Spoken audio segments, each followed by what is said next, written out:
প্রথমেই আমরা যাব সদরঘাটে, সেখানে রয়েছেন সহকর্মী জুবায়ের সানি। সানি, জানাবেন দক্ষিণের পথে নৌযাত্রা কেমন দেখছেন, যাত্রীদের ভিড় ঠিক কতটা?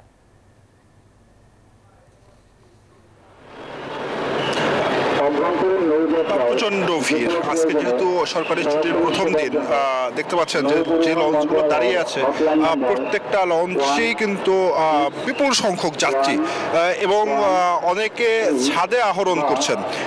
বিআইডব্লিউটিএ থেকে বারবার ছাদে আহরণ করতে নিষেধ করা হলেও সেটি আসলে শুনছেন না, কিন্তু আইন শৃঙ্খলা রক্ষাকারী বাহিনীর সদস্যদের উপস্থিতি আমরা দেখেছি। কিছুক্ষণ আগেই নৌ পরিবহন উপদেষ্টা শাখাওয়াত হোসেন তিনি পরিদর্শন করছেন এবং তিনিও যেটি বলছেন যে আজকে যেহেতু প্রচন্ড ভিড় এবং তারা সব ধরনের ব্যবস্থা এখানে রেখেছেন। নাফিসা, জানেন যে দক্ষিণ অঞ্চলে যে লঞ্চগুলো ছেড়ে যায় এগুলো বিভিন্ন সময় আসলে ছেড়ে যায়, কিন্তু বরিশালের উদ্দেশ্যে লঞ্চগুলো কিন্তু 9টার আশেপাশে সময় ছেড়ে যায় এবং সেই লঞ্চগুলো তো দেখতে পাচ্ছি যে ইতিমধ্যেই কিন্তু পুরো লঞ্চ ভরে গেছে।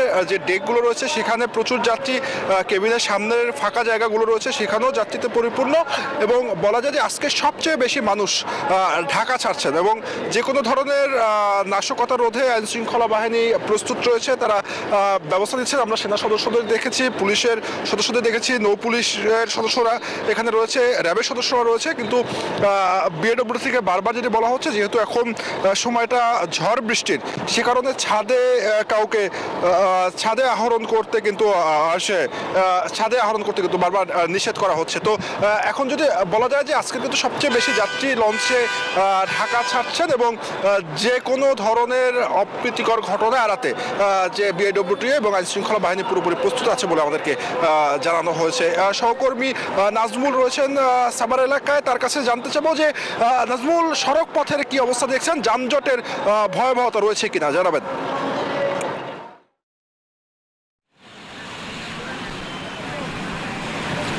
শাওন, আপনাকে ধন্যবাদ। আপনি যেমনটি বলছেন এবং আমরা কিন্তু সকাল থেকেই দেখেছি যে ঢাকা আরিচা মহাসড়ক এবং নবীনগর চন্ডা মহাসড়ক এবং ঢাকা আবদুল্লাপুর যে মহাসড়ক, বাইপেল আবদুল্লাপুর মহাসড়ক, এই সড়কগুলি কিন্তু এখন তীব্র যানজট এবং একদিকে কিন্তু পরিবহন সংকট। এবার কিন্তু আমরা দেখেছি যে এখনও যে হাজার হাজার যারা পরিবার নিয়ে ঈদ করবে তারা মহাসড়কে অবস্থান করছে।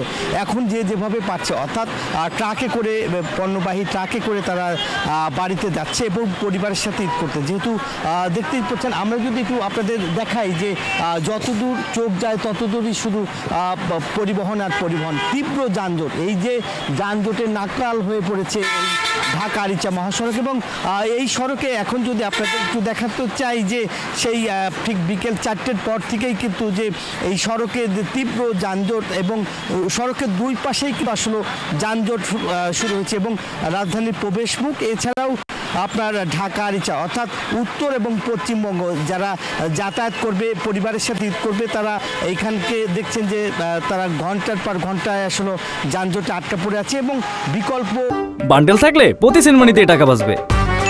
বিকাশ সেনমানি বান্ডেল কিনে জিতুন প্রতি লেনদেনে। সড়কও তারা ব্যবহার করছে, তারপরেও কিন্তু যে যানজট নিরসন করতে পারছেন এবং পুলিশ কিন্তু সেই যে ট্রাফিক পুলিশ, হাইওয়ে পুলিশ, সেনাবাহিনী তারা কিন্তু আসলে সড়কে মোতায়েন রয়েছে। তারা সড়কে যে যানজট নিরসন করতে আসলে কাজ করে যাচ্ছে।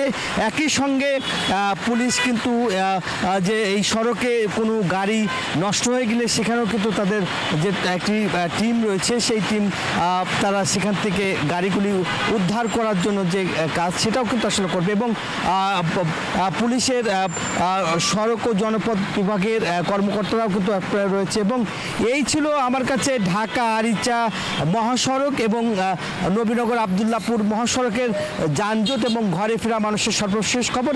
একই খবর জানতে আমার আরেক সহকর্মী রয়েছে গাজীপুর, যাচ্ছি জাহাঙ্গীর আলমের কাছে। জাহাঙ্গীর।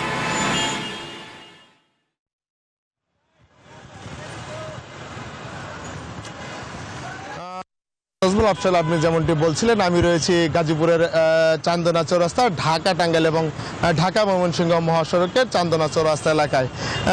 আর একদিন মাত্র ঈদের বাকি, এরই মধ্যে কিন্তু সকল কলকারখানা এবং যে পোশাক কারখানা রয়েছে সেই পোশাক কারখানায় কিন্তু ছুটি হওয়ার পর বিকেল থেকে কিন্তু প্রচুর চাপ সৃষ্টি হয়েছে এবং যানবাহন এবং যাত্রীদের কিন্তু চাপ সৃষ্টি হয়েছে। সেই কারণেই কিন্তু ঢাকা টাঙ্গাইল এবং ঢাকা ময়মনসিংহ মহাসড়কে কিন্তু যানজটের সৃষ্টি হয়েছে। আমি যদি একটু দেখাই যে ঢাকা ময়মনসিংহ মহাসড়কে কিন্তু কিছু পয়েন্টে গাড়ি থেমে রয়েছে এবং কিছু কিছু পয়েন্টে গাড়ি ধীর গতিতে চলছে। তবে প্রিয়জনদের সাথে আনন্দ মুহূর্ত কাটাতে সাধারণ যে যাত্রী মানুষ তারা কিন্তু তাদের নিজ নিজ গন্তব্যে ফিরছেন এবং আইনশৃঙ্খলা বাহিনী যারা রয়েছেন তারা কিন্তু সচেষ্ট রয়েছে। তো এই ছিল আমার কাছ থেকে গাজীপুর থেকে সর্বশেষ তথ্য। আমি ফিরে যাচ্ছি, আমার আর এক সহকর্মী রয়েছে শাওনের কাছে।